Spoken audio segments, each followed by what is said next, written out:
This was not the outcome of chance, but of centuries of adaptation. The Kami did not rule the southern plains by accident.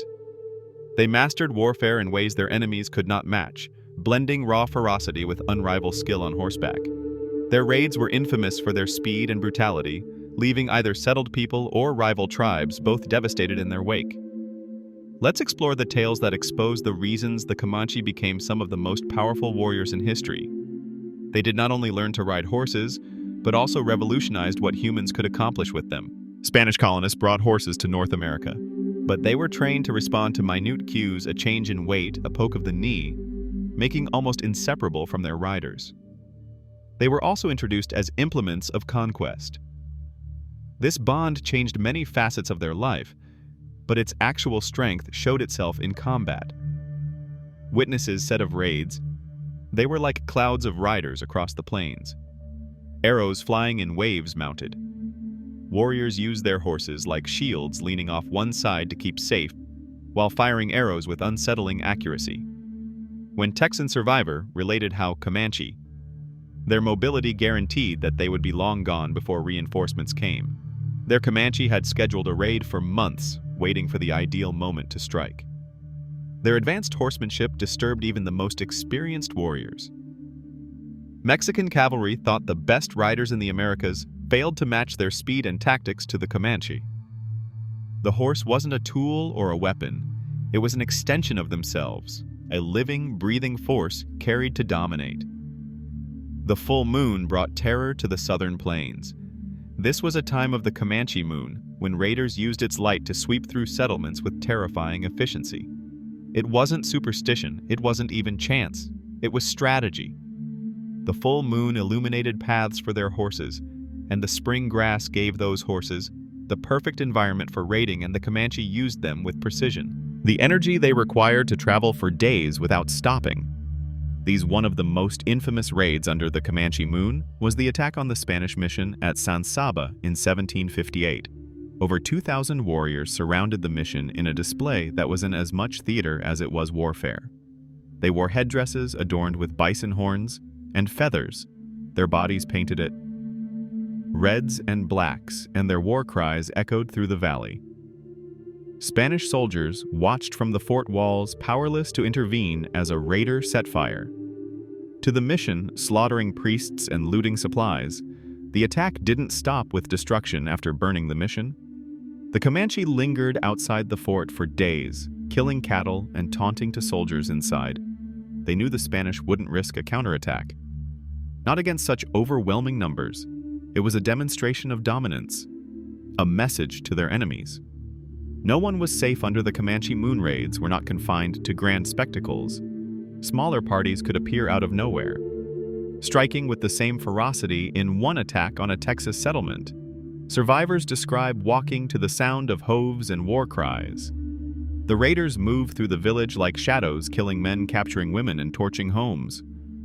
One account detailed how the raiders vanished into the night, leaving behind nothing but destruction and terror. The settlers learned to fear the moonlight. They fortified homes, organized militias, and prayed for rain to hide the trails. But nothing stopped the Comanche. They had turned the night into their ally, a tool of war that left their enemies powerless and paralyzed by fear. The Comanche Moon wasn't folklore. It was the deadliest time of the year. The Comanche didn't stop at physical attacks. They dismantled their enemies. Will to fight survivors of Comanche raids told stories so horrifying, they seemed almost unreal. Yet they were brutally true. These weren't random acts of cruelty. They were deliberate displays meant to terrify every captive who returned, every mutilated body. Left behind carried a grim message to the survivors. Resistance was futile. One of the most infamous examples of Comanche psychological warfare came during the Parker family massacre in 1836, when the Comanche warriors descended on the fortified homestead. They weren't just attacking, they were creating a spectacle.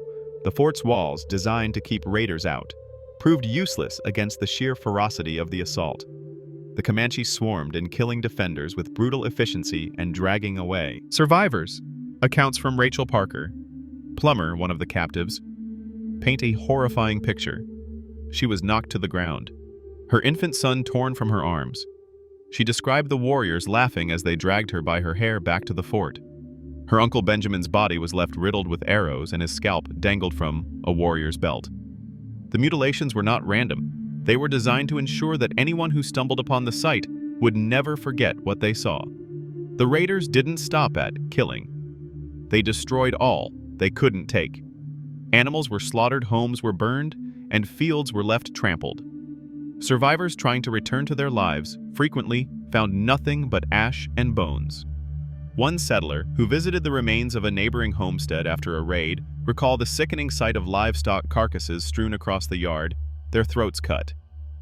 It wasn't destruction for its own sake, it was a warning. Now these tactics weren't just confined to settlers. In a similar way, rival tribes suffered captives from battles or raids were often tortured to test their courage. Warriors who feigned death without flinching earned respect, but those who showed fear were mocked and mutilated by turning war into theater. The Comanche ensured their enemies feared them. Before the battle even began, the Comanche didn't charge recklessly into battle. Their attacks were calculated, their movements were rehearsed. They were not a chaotic force. They were a machine of precision and innovation, constantly adapting to outmatch their enemies. Their tactics were as brutal as they were effective during battle. Comanche warriors attacked in waves, their movements choreographed to disorient and overwhelm. One group would charge firing arrows as they advanced. Another group would follow, covering the retreat and firing from a distance. This constant rotation meant their attacks never slowed, and their enemies had no chance to regroup. A Mexican officer once described a combat when his troops fired round after volley, but the command seemed limitless. When one group fell back, another appeared, and their horses moved like ghosts through the dust. The Comanche's weapons also set them distinct. Their bows, constructed from layers of sinew and wood, were small enough to wield on horseback, yet powerful enough to pierce through leather armor. Warriors carried quivers filled with arrows tipped in sharpened flint or metal, each one lethal. When firearms became available, the Comanche didn't abandon their bows. They incorporated rifles into their arsenal, using them for precise long-range shots while continuing to dominate with their bows in close combat. One of the most famous examples of their adaptability came during the battles with the Texas Rangers in the 1840s. Rangers armed with Colt revolvers initially believed they had the upper hand. The Comanche quickly learned to counter these weapons by using speed and cover. They never gave the Rangers a clear shot, forcing them into close-quarters combat, where the Rangers' firearms were less effective. The Comanche even used the terrain to their advantage. They fought in canyons where the walls amplified their war cries and masked their movements. They struck in open plains where their horses could outmaneuver lower infantry. Every battle was a masterclass in adaptation to fight. The Comanche wasn't just to face an enemy, it was to enter a battlefield they had already shaped in their favor. For the Comanche, defending their land wasn't an abstract ideal. It was a fight they brought to anyone who dared to encroach on Comancheria. This wasn't a passive defense. It was a relentless war that defined their life. Every raid, every ambush, every death was a statement. Their area was untouchable. The Texas frontier became the front line of this resistance. Surveyors, settlers, and soldiers entering into common territory typically didn't return, and those who did carried scars to remember them of what it meant to trespass. A chilling account from the 1840s describes how a survey party was captured while mapping land west of San Antonio. The Comanche tied the men to stakes under the brutal sun and stoked fires on their stomachs, prolonging their agony. As they watched the smoke signal their fate to anyone nearby. One of the most dramatic scenes of the Cayman resistance came during the Great Riot of 1840, a campaign that stretched across hundreds of miles.